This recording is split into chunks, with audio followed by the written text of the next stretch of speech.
Hello, my name is Miguel Perez, and this is my presentation for my technology in the Global Arena class.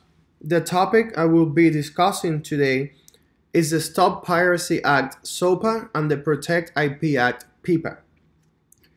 I have a question for you.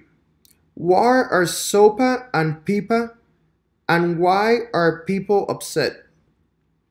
Well, this is all because of two pieces of legislation: the Stop Online Piracy Act PIPA in the House and its Senate companion bill, the Protect IP Act PIPA.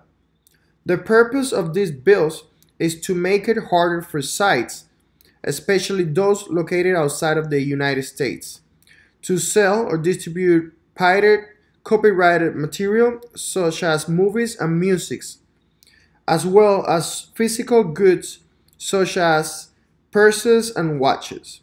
Even most of SOPA and PIPA's strongest opponents applaud the intention of the legislation while deploring what it might actually accomplish.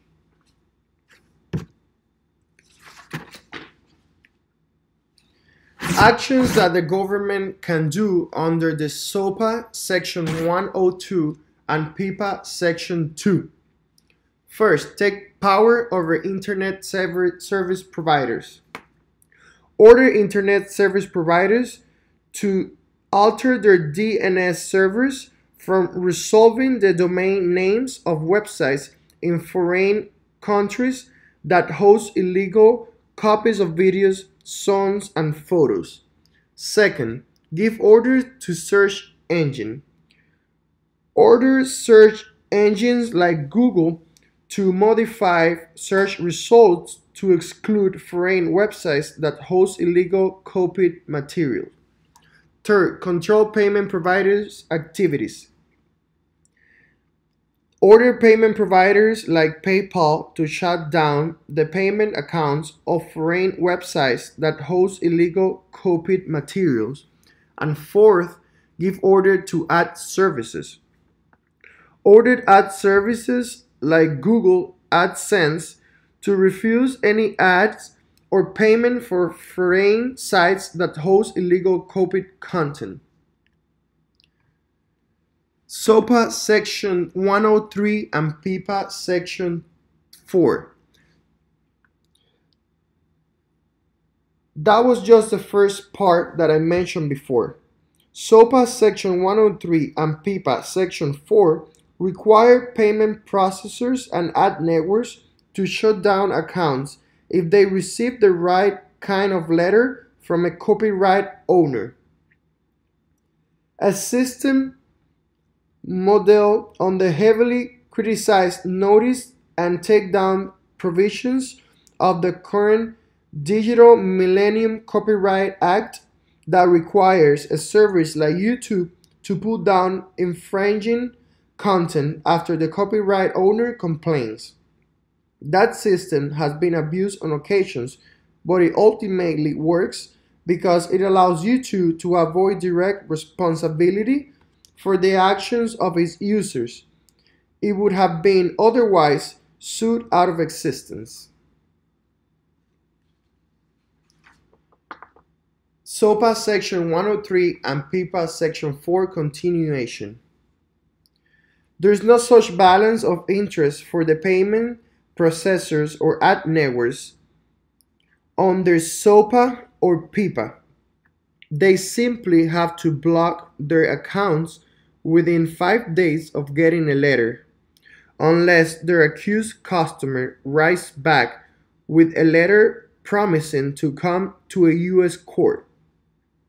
A site like YouTube would remain protected under copyright law, but become extremely vulnerable to having its finances chopped off by overzealous copyright owners on the SOPA, imposing a huge additional cost on the new startups that host users' content and effectively undoing the flawed but effective protections for those services currently in copyright law. SOPA Section 104. It gets worse, much worse.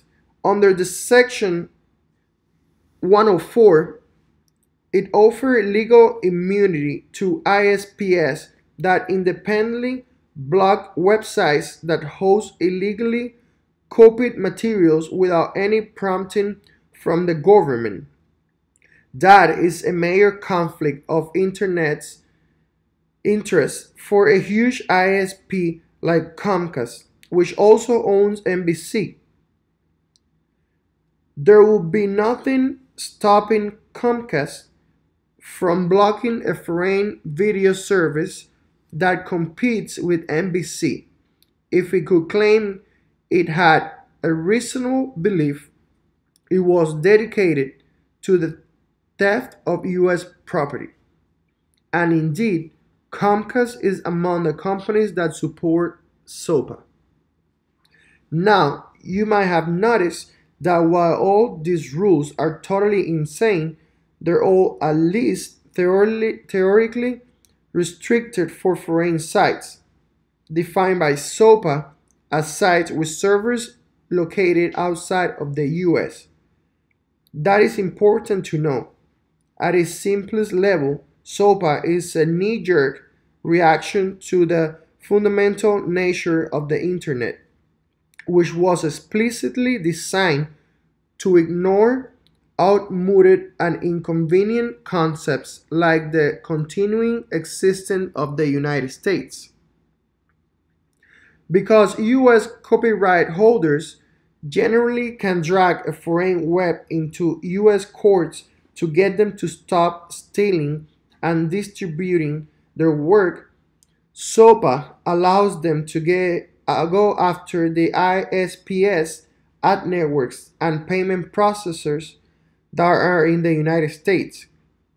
It is a law born of the blind logic of revenge. The movie studios can punish the real pirates, so they are attacking the network instead. And as a conclusion, here are some of SOPA pros. Copyright owners have the right to shut down any website who replicate their content. There will be an increase in revenue for business because customers will be obligated to buy from the original source. The US government will take action towards any complaints regarding piracy, and whoever is found guilty will have to pay charges. Every website will be regulated according to the regulations imposed by the government. Scams and other fraudulent activities will be prevented. And these are some of the SOPA cons. The American government will have a hard time implementing this act, and it involves the World Wide Web, and there are billions of files to regulate and check. It will cost a lot of money to implement. People, or we as customers, will be forced to plow out large amounts of money for the total cost of downloading all music videos, etc. Tons of websites will be removed from the World Wide Web, and it will cause a lot of destruction in the online world. In terms, the bill might not allow payment from credit cards or PayPal over the internet. Thank you very much for taking the time of watching my video, and I hope you enjoyed it.